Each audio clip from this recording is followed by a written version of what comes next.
Hello everyone. This is a video which people have been asking me a long time, which is to create an AI architecture which will be able to convert the given query into a SQL and then connect it to a database. So in this video, I've done that with the help of Groq, which is my current favorite inference engine because it allows me to execute Mixtral for free. Okay, so let me show a sample of what you will achieve in this video, and then we'll go through the code and what all fine tuning can be done as a low cost solution instead of Groq and all. Okay, so let me start with an example. Here I'm gonna take a cricket dataset which I had for one of my previous video itself, which is a cricket bot which in which you can chat with the CSV. That's what was the purpose of it. And this one I'll say like it is far too better. uh, it is too better. Okay, like I can't even say like how good this one is than the previous one. So let me start with this itself. Here you can see once I uploaded the CSV, it is trying to create a SQL schema for this. Okay, so once that is done, you can give your query. For example, what is visible for me here? This is not a real dataset. This is a dummy dataset which I took for a long time before. Not think of that. This is the head of the dataset. From this, probably will take not outs. Okay, because it has some weird casing in it. Let me see if it is doing that better. Who has the most number of not outs? I don't know if anyone is there better than Dhoni in here, which is Dhoni has 42. Um, I don't know if anyone else has more actually. I'll be honest with you. I haven't gone through the dataset, but I hope it is MS Dhoni actually. Yeah, it is MS Dhoni. Because you can see Virat Kohli, Rohit Sharma, Raina, Dhawan all have lesser number of not outs. And I think that pattern will be prevailing over the whole data set with Dhoni alone having around 42. And that is pretty good, like in every two matches, he's not out. That's why he's a so good player. But yeah, now it's working. Let's even ask this one. Who has the most number of runs?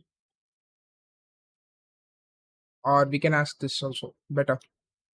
Who have more than 1,500 runs?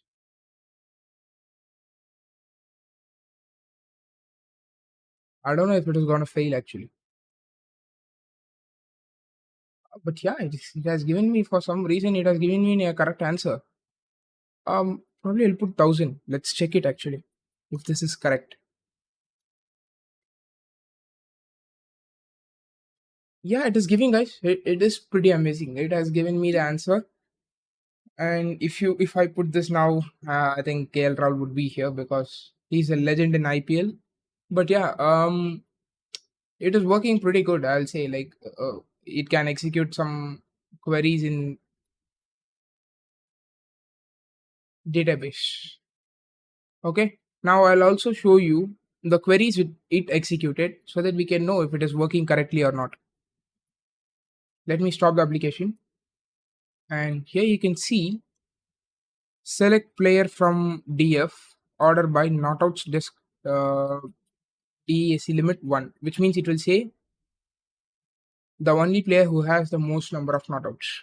But when I said I need players who have more than 1,500 runs or 1,000 runs, it gave me all the players, and that's pretty good. Okay, and now we can say okay, it is working, right? This is Groq, and for this application I've used only Groq inference engine in which I'm running Mixtral. But now I'm gonna first say you my experience of fine tuning Gemma YIE, which is touted to be the current best model, and then Mistral, which is personally my favorite. Okay, all of those I fine tuned, and I'm going to show you the results of the fine tuning. Okay, so let me start with that. Let me go into the Google Colab first for that.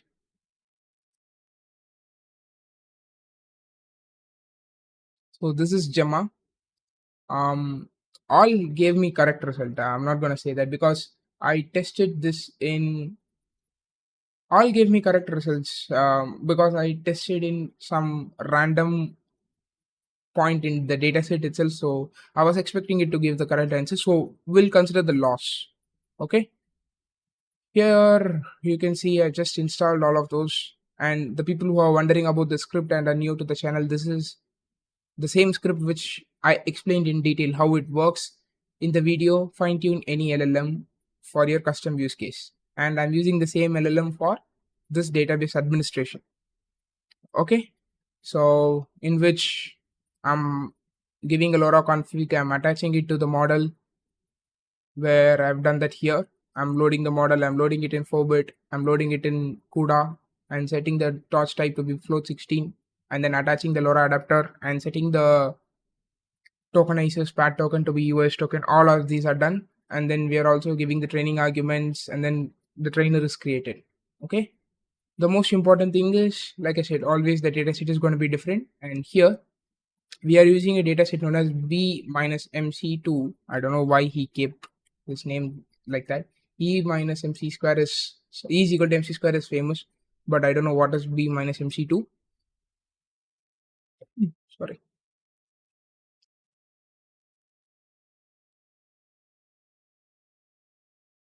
Paste that here, and this is the dataset which is being used in our use case. Okay.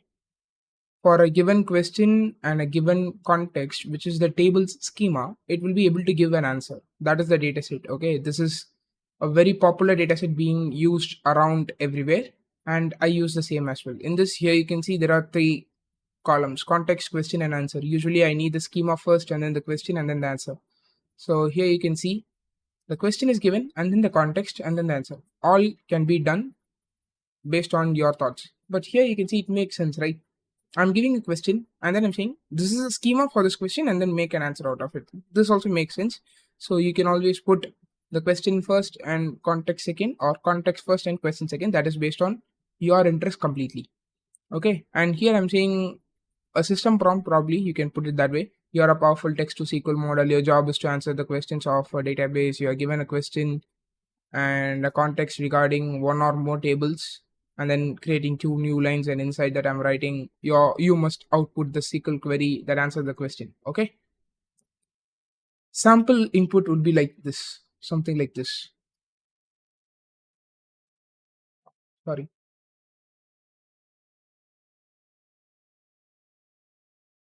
I hope this would be visible. Here you can see, right? Input, context, response, everything is provided, and finally somehow we'll process this. Here you can see the loss graph. Zoom it. Finally, after 1400 steps, in which in each step I used how much?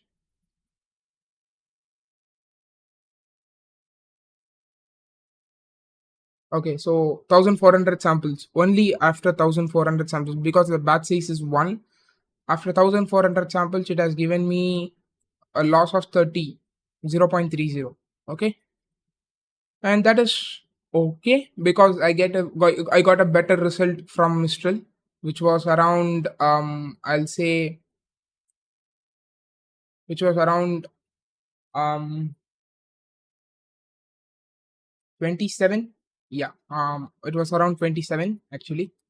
So that was the better model. In Gemma, again, I got 28. So I'll rate it as, sorry, it was in E, it was 28. So I'll rate it as first Mistral, then Gemma, or sorry, next E and then Gemma. But E would be the worst for me because E was the 9 billion model and Gemma and Mistral are 7 billion models. Okay. So you can fine tune these model and push it to the hub.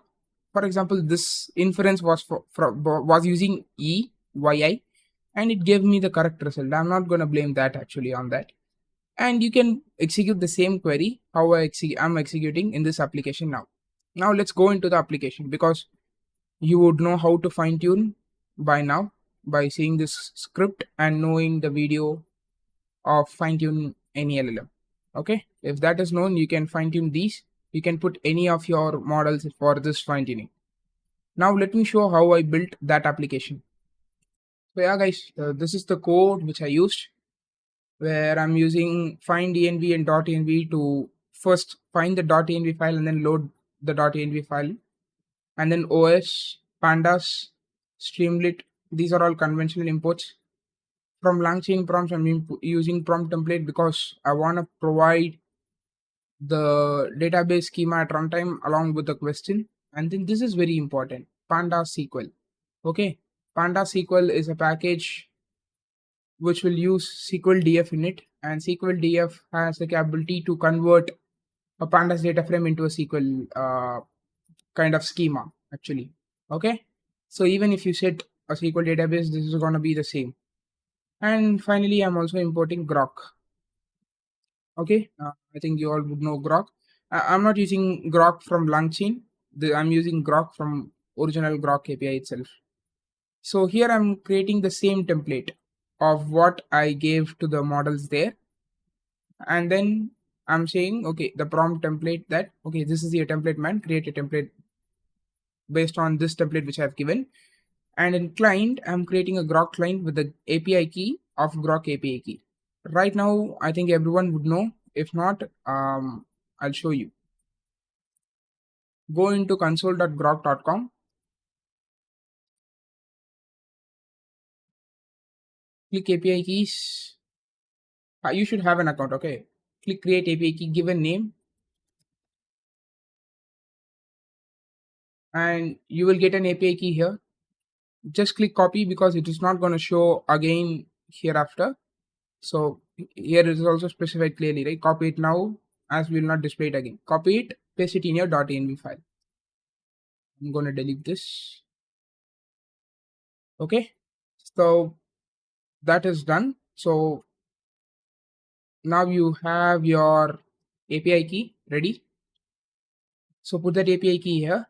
Now let me not go into this Groq info function now. Let's go into it later.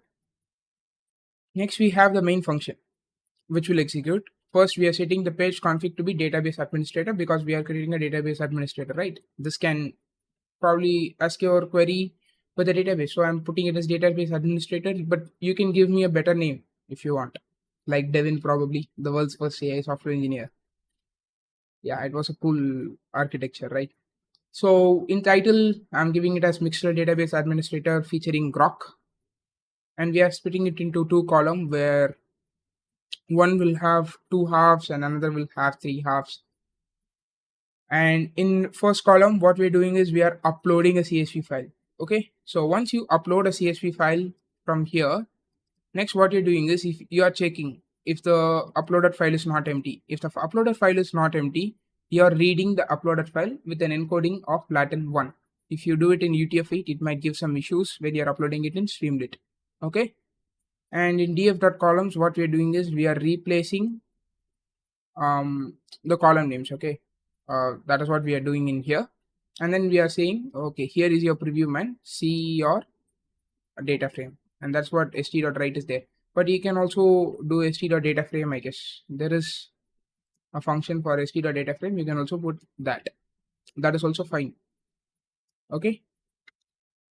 Next, what we are doing is we are getting the context, right? For this, what, because see, now you have the CSV file, but it is not a database. We need a database for which you can get a schema. So first, what we are going to do is in pandas input output of SQL. That's why we import a SQL DF. Don't forget. Okay. In pandas input output of SQL, I need to get the schema. Okay. For which I'm resetting the DF index. If there is an index, it will replace it. And then wherever there is a double quote, we'll replace it with some empty string. Okay. So that the schema will be correct. And then finally, we are also writing the schema and we are keeping it as code. Okay, so that's why you got that UI which had some box and all. So that's how first your database is your CSV file is converted into a database schema. Next, what you're doing is in the right side, you're getting the user question in here. Okay. If the uploaded file is there, you're asking you to write the question for which you need to find an answer. And here, if you click a button, get answer with the key get answer itself, if there is a question already, we are giving 5 attempts because it might not write the correct query at the first attempt. So we are giving we are giving 5 attempts. If you think, okay, I can give more attempts, give 50 also. That's completely your wish. Okay, we are starting with attempt 0, and if the attempt is less than the maximum attempts it can go, we'll write try block, and if it is giving us a problem, we'll give an error. Okay, so it is giving right attempt number out of this attempt has failed, we are retrying it. And if it is max attempt, it will say like refresh app and try again, the query is not able to being created. Okay, so that's how error will be handled. And if you are going correct, right, what happens is the input will be created with the context and question which is given to the prompt template. Now what you will do is you will call the Groq info function. Groq info function will take the prompt, and for completing, obviously we are completing the given question. So for this, inside the client, you should go for the chat, and inside that you should go for the completions, and you'll create a completion chat completion template or chat completion. You'll create a chat completion pipeline. Okay, you'll post a request for that. For this, you're saying the role is user. The user is providing this query, and the content is prompt.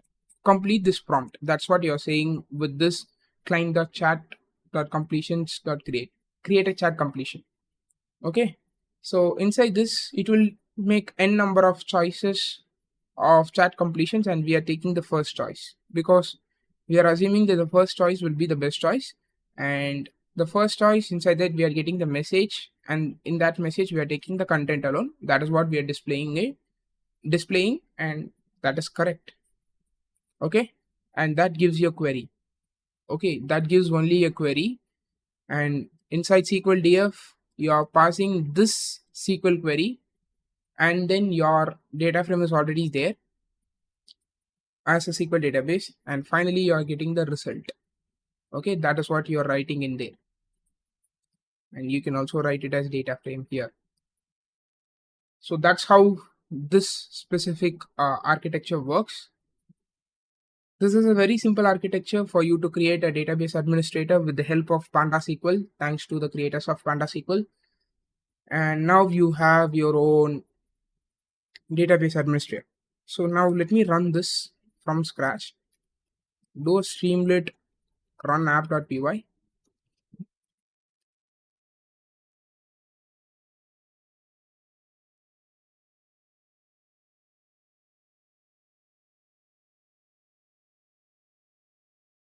Now it's loading the Chrome. Let's go into the Chrome.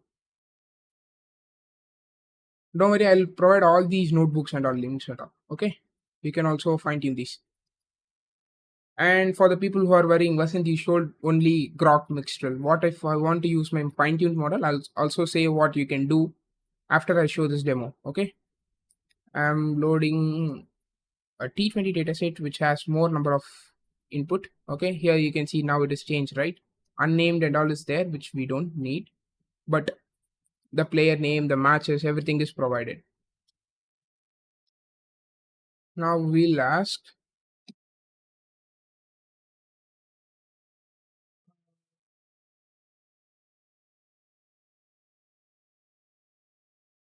shall we ask a complex query, guys? Or probably we'll ask who are all the players. I expect our model to fail. Let's see. Who are all the players who have a span after 2010?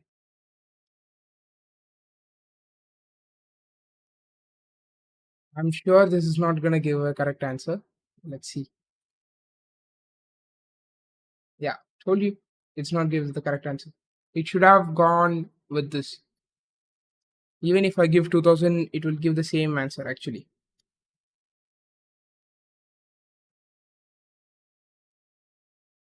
I'm at least happy that it didn't give an error. Yeah, told you. This is what is slightly advanced for the model, probably. Okay, so let's ask something like who has the highest strike rate? Give me the top 10 players with the highest strike rate. Let's give something like this. And now it's giving the top 10 players with the highest strike rate. Okay, and now it is the correct answer. And for us to create this, right, if we want to do this with the previous bot, Greek bot, it is not going to work. But this is pretty amazing. Okay, so yeah, guys, that's how you create this application. Now, don't worry, I didn't forget. Uh, Now, let me say how you will attach all of these with your specific pipeline. Okay, let me go into the VS Code again. Here you can see the queries are there. Let me stop this. What you need to do is replace this template with your format prompt function, which we they had there, right? Replace it.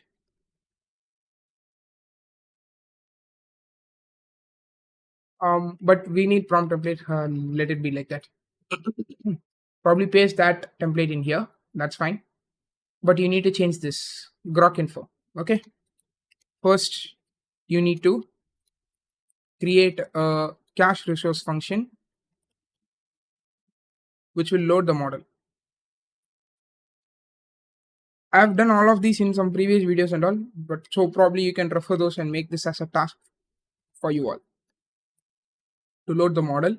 So once you load the model,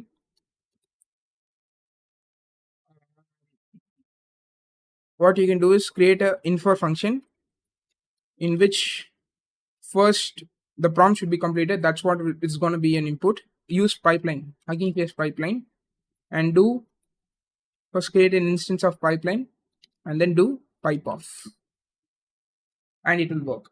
Okay, so that's how you would use for your custom model for your database administrator, in which you can use any model of your choice, even a 2 billion model if you are able to do that. Probably 5. If 5 is good enough to create that, you can also use that. It will be fast in nature. Okay, so yeah, guys, that's it for this video. I hope you all like this video of me creating a database administrator. I'll see you all in the next video, guys. Until then, cheers.